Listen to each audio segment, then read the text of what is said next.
Hello, petite vidéo nutrition aujourd'hui sur l'hydratation. Alors, l'hydratation, quelle quantité, que boire, pourquoi c'est important de boire.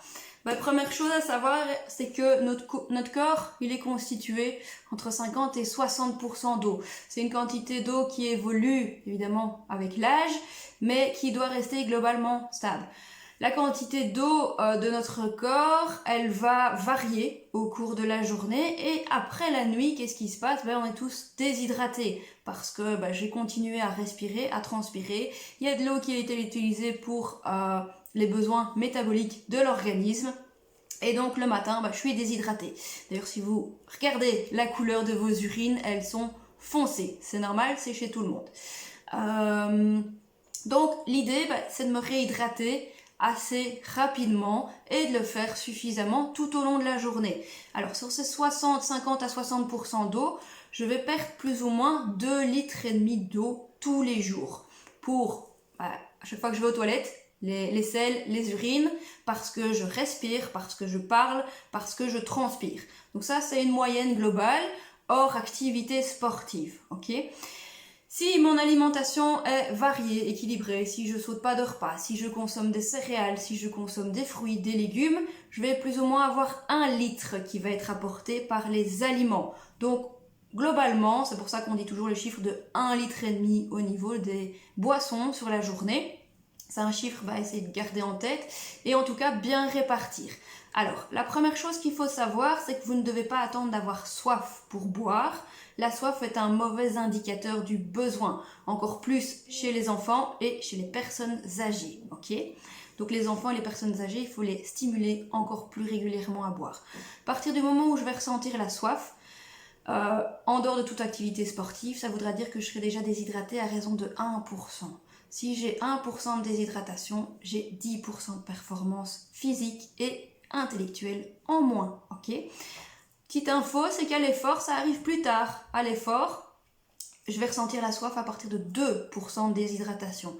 Donc ça voudra dire que j'aurai 20% de performance physique en moins. Donc d'où l'importance de l'hydratation à l'effort pour rester performant. Alors, pourquoi rester bien hydraté au cours de ma journée ? Je l'ai un petit peu dit. Ça va avoir une influence directe sur mes capacités physiques, sur mes capacités intellectuelles, donc sur mon cerveau. Ça va avoir aussi une influence sur la régulation de ma température corporelle et également sur l'élimination des différents déchets métaboliques. Donc l'hydratation, elle est hyper importante. Comme je vous l'ai dit, on n'attend pas d'avoir soif pour boire. Comment je peux savoir évaluer mon niveau d'hydratation au cours de la journée ? C'est via la couleur de mes urines. Globalement, comme je vous ai dit le matin très tôt, elles sont foncées chez tout le monde, c'est normal. On commence à se réhydrater. À partir de 10 heures du matin, elles doivent être claires. Vous voyez la couleur d'un jus de pomme ? Ça doit à chaque fois être assez clair, beaucoup plus clair que ça. Si vous êtes dans ces couleurs-là, c'est que vous ne vous hydratez pas suffisamment ou qu'éventuellement vous buvez beaucoup de boissons déshydratantes à côté. Il faut savoir que le thé et le café, au-delà d'une consommation de 4 tasses par jour, a un effet déshydratant, diurétique. Donc ça serait important de boire un petit peu plus. Tout ce qui est soda à base de caféine, type cola, a aussi un effet déshydratant, outre tous les autres mauvais effets. Mais ça, c'est un autre sujet. Alors, ce qui va être important, donc c'est cette quantité de la répartir tout au long de la journée. Bien souvent, on ne pense pas à boire parce qu'on ne ressent pas cette sensation de soif, parce que on est occupé à plein d'autres choses, plein d'autres tâches. Donc, petite astuce, toujours avoir une gourde, une bouteille ou autre près de soi. Si vous l'avez près de vous, vous allez la voir, vous allez déjà plus facilement y penser. Dans un premier temps, c'est peut-être important de se reforcer aussi à boire pour retrouver justement cette sensation de soif qui peut parfois avoir un petit peu disparu. Alors, qu'est-ce que je vais boire sur une journée pour couvrir mes besoins d'1,5 litre de boisson ? La seule boisson indispensable, c'est l'eau, ok ? Donc, je vais partir sur une eau, ça peut être une eau plate, ça peut être une eau pétillante, ça peut être une eau minérale, ça peut être une eau en bouteille, oui, et une eau du robinet, pardon. Maintenant, il n'y a pas d'eau idéale à boire, mais il y a des eaux qui auront certaines spécificités quand même. Il faut savoir que dans les eaux minérales, en tout cas, je veux dire pour une population adulte, je serai attentif à certaines choses. Si j'ai des problèmes d'hypertension, je ne vais pas partir sur une eau riche en sodium.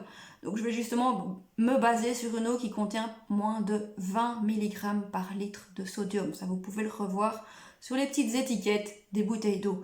Si je suis quelqu'un qui a plutôt des problèmes osseux, qui a du mal à couvrir ses apports en calcium ou qui fait de l'ostéoporose, ça sera peut-être intéressant justement de partir sur une eau riche en calcium. Donc là, c'est plus de 150 mg par litre. Si j'ai des difficultés de transit ou si je suis quelqu'un de très stressé et mes apports en magnésium ils sont pas très élevés, l'eau peut y contribuer un petit peu.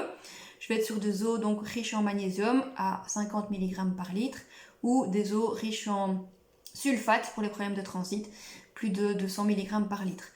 En cas d'activité sportive, je dirais c'est vraiment si je fais des activités sportives assez intenses, de longue durée et que je suis quelqu'un qui transpire assez fort, ça va être important après l'effort de partir sur des eaux riches en sodium. Et donc là on sera à plus de 200 mg par litre. Ok, donc ça peut être assez intéressant.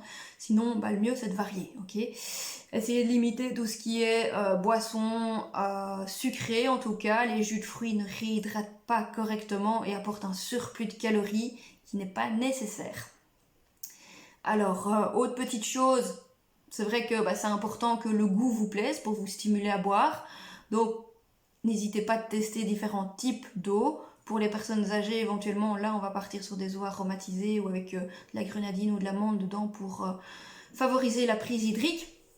Maintenant, donc la quantité sur une journée, c'est plus ou moins, je vais dire ici, c'est une gourde de 500 ml, 3 gourdes comme celle-là, ou alors une grande bouteille d'1,5 litre ou 8 verres de 200 ml que vous répartissez tout au long de la journée, mais c'est important d'avoir le visuel devant vous pour y penser.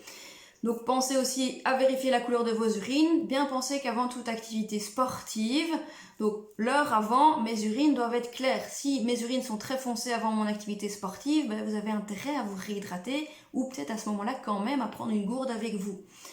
Pendant le sport, pour une activité sportive d'1 heure, si je suis bien hydratée avant et si je m'hydrate bien après, il n'y a pas besoin de boire de l'eau, ok ? Si vous suivez bien ces conditions-là, ok. Si je pars sur des efforts de plus d'1 heure, là, ça serait important d'apporter de l'eau. On va être sur un apport entre 400 et 800 ml par heure en fractionnant des petites gorgées, 4 gorgées toutes les 15 minutes plus ou moins, et pas des grosses gorgées en une fois.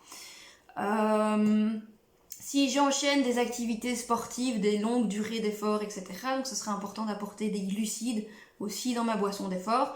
Et donc ça, on peut en faire très facilement. Sur 1 litre de boisson d'effort, vous mettez 40 g de sirop de grenadine, sirop de menthe, etc. sucré, donc pas édulcoré.